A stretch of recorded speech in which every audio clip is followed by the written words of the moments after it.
What is happening out there, music fans?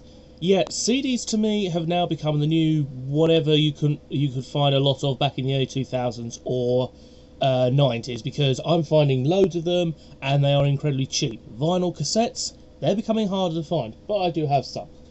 Anyway, first of all, we have Reginald Dixon, Tiger Rag. This is another great record by him. This guy is getting a bit like Klaus Wunderlich. I haven't found any Klaus Wunderlich yet, but every so often one does turn up. Next we have Presenting the Platters. And yes, this is a very early one actually. This is like a proper old 70s or 60s one. There's a proper nice one. Next we have Honky Tonk. I do actually like Honky Tonk. I think I listened to a CD and a few records. Here it is. Notice also up in the corner, I love that. That's an old pint glass from like the 60s and 70s. And then finally, Calypso Baby. Sadly, not what you think. It's all a Bob Marley or something. No, it is a Caribbean All-Star steel band. A very nice one indeed. Now then, weather's been absolutely gorgeous. Went to a car boot sale. Pretty much basically have spent a lot of money. But I did find some cassettes at £1 a time. Quite expensive, but they are good ones. First of all, we have Focus at the Rainbow on cassette. Excuse me. This one is, I think it's either the Rainbow in the UK or it might be the Rainbow in America, where Lemmy used to hang out. If that is, then brilliant. Next we have Focus. Just Focus, that's it. And then we have Moving Waves by Focus. Cool thing. These are all Polydor records. With these, it is a case of that's the one where if you listen to Gene Simmons on Radio 2, he actually said that the first time he heard that was sort of like in a bar, and then all of a sudden this yodeling guy comes on and it's like, what? Okay. Next we have Early Flight by Jefferson Airplane. Now this is actually my first ever Jefferson Airplane. I know these guys lost a load of band members in a plane crash, but again, this is 1974, I think. Yeah, 74. So, should be quite interesting to listen to. Next, from the charity shop, we have Barry White's Greatest Hits, King of Soft Soul. I do like Barry White, because he has a nice deep voice like that. Now, the next one I have is This Is the Moody Blues. And unfortunately, one of them broke.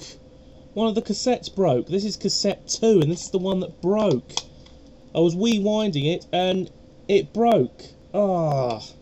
I paid £1 for this as well. Actually, yeah, for all of those ones, apart from the Barry White one, I paid £1 for.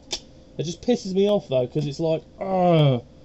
So if you do want to repair that one, then please do comment down below, and I will post it to you. USA would be quite expensive, but I don't mind. Just no keeping it, though. You fix it for me, but you don't keep it. Anyway, next we have quite a few CDs. So first of all, we have The Rave Generator. Now, I missed out on rave music because basically I was born when rave was becoming a thing. I'm sadly a 90s kid, not an 80s kid. So yeah, rave was a thing. And like I say, early rave music to me is okay. It's not like the modern crap you get where it's just literally sort of like the same track or dance or way too much. No. Next is the two Oxford Organs. This is actually a 1987 record, I think, because the original record came out in 1987, I think it says. Yeah, 1987, yeah. So that means basically I might, in the next update, find the record for that. Next we have the very best of Mrs. Mills.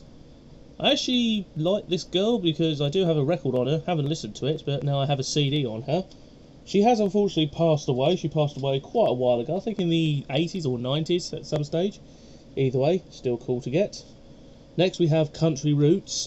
Now, there was a guy selling a load of country CDs.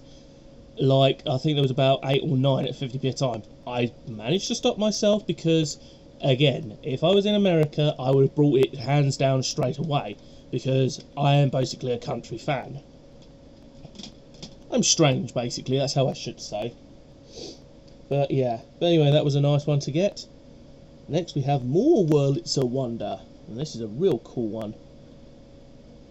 Very nice indeed. Just a nice one. I like the Wurlitzer because it's a weird thing. Went to the record shop in Cambridge. They have unfortunately downsized because they haven't got staff, so there's no longer an upstairs that has CDs and other collectibles and stuff. This is Living Death Thrash Metal Packet. I have no idea because it doesn't have a booklet on who it is, but it was £5 and I thought, hey, that'll do. And I mean, it has really cool, like, satanic artwork in here, so yeah, I mean, whoa, creepy. So yeah, if I'm going to hell and they're playing that, I'll fit in perfectly fine. Next we have what's known as a CD double. This is basically one CD but with two different bands on. So the first side has Mortal Sin, which has 8 tracks, and then on the other side we have Lethal, which is The Arrival. Now I only brought this because of the front cover. I mean, that is really awesome looking. And this was only £1, so brilliant, I'll take that. Next, there's a pawn shop, or was a pawn shop, it was quite a big one, but that's now gone and a charity shop's there, but it's still a little tiny cubby hole for stuff. And one album that I have been looking out for a while on CD or cassette, the Wall album. Yes, very happy to get this. This is one of those ones that if it was in the charity shop I would have grabbed it, but it was only £3 in that thrift store or pawn shop. But yeah, I mean, it is like incredibly rare to find that sort of stuff. Next we have a huge pile of stuff I've just picked up and just put to one side. Global Journey, The Sea, Nature Recordings. Quite a cool one indeed. It's just another one to go with the other ones that I have. Next we have Waylon, Renegade Outlaw Legend. Waylon Jennings. So quite a nice one, picked that up at the car boot sale as well. Now these ones came from another car boot sale as well, and these were like, oh, why didn't you bring more? So first we have Accordion Favourites by Claude Payaf, P-I-A-F. I presume that's the guy on the front there, I don't know, but either way, nice to get. Next we have Bob Wills and his Texas Playboys. A very old country sort of thing. Also has a special offer of $3.99. I don't know if that's a Virgin store or HMV or Tesco's or something, but either way, pretty cool to get. Wurlitzer Magic Volume 1. Now I actually have this on cassette tape because I recognise the guy sitting there, and I do actually have this on cassette. Also as well, very, very stretched image at the back there. That's a nice cover template for someone. Next we have Jimmy Shard plays Jimmy Shard. And, yep, again, accordion, so I'm going to grab this because why the hell not, like I say. Got him on cassette, don't have him on CD. Golden Sounds of Yvette Honor. And again, another accordion singer. So the guy who was selling these said that his mother plays the organ, like the little portable ones you could get, so, and she collects these, so yep, definitely going to buy them. Reg Dixon from Blackpool Tower, of course it's Reginald Dixon, but of course they shorten it. Nice CD to have. Next we have, there's a lot of these by the way, I told you there was a lot of CDs. Next we have Robin Richmond, The Hammond Organ Entertains. A very old Hammond organ, probably from the 50s or 60s, because it's not one of the 70s or sort of like mid-60s ones where they were like small and portable-ish. The Wonderful World of Reginald Dixon, another one that I didn't have. I say I do vaguely know which ones I do have and which ones I don't have. Next we have Wurlitzer Magic Volume 2. A nice old cinema at the front. I think that's probably sort of like Queen. I think Queen Cinema is London.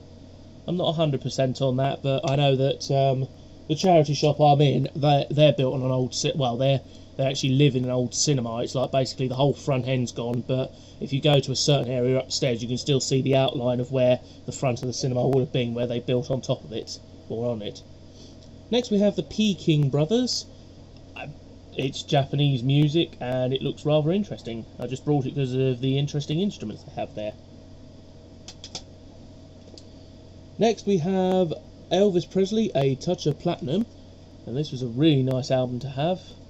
I say I actually had a load of Elvis stuff. I still got records and cassettes, but I actually had some CDs, and I found some scrapbooks that were being thrown out. So I grabbed them, sold them to a nice lady who liked Elvis as well for 10 quid. That was years ago, about 3 years ago now, I think. 3-4 years ago. Anyway, next we have Pan Pipe Irish Dreams. There is a Pan Pipes do Daniel O'Donnell. Yeah, I may be into pan pipes, but I am not doing that. No. You can keep that, matey boy. Anyway, next we have Boxcar Willie, truck driving son of a gun. And I do actually have a lot of him on cassette tape. I'm going to be listening to CDs now for the next couple of years at least. Getting near the end, next we have Sing Along Banjo Party. Yep, another banjo collection. Very nice indeed.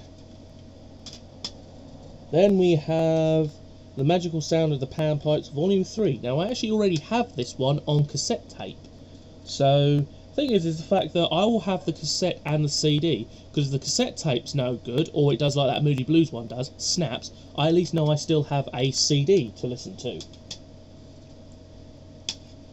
Final few, we have Flourish for an Occasion. Roger Judd plays the organ of St George's Chapel in Windsor Castle. Now this is basically, that's obviously the royal family, because I think somewhere in there is Prince Philip.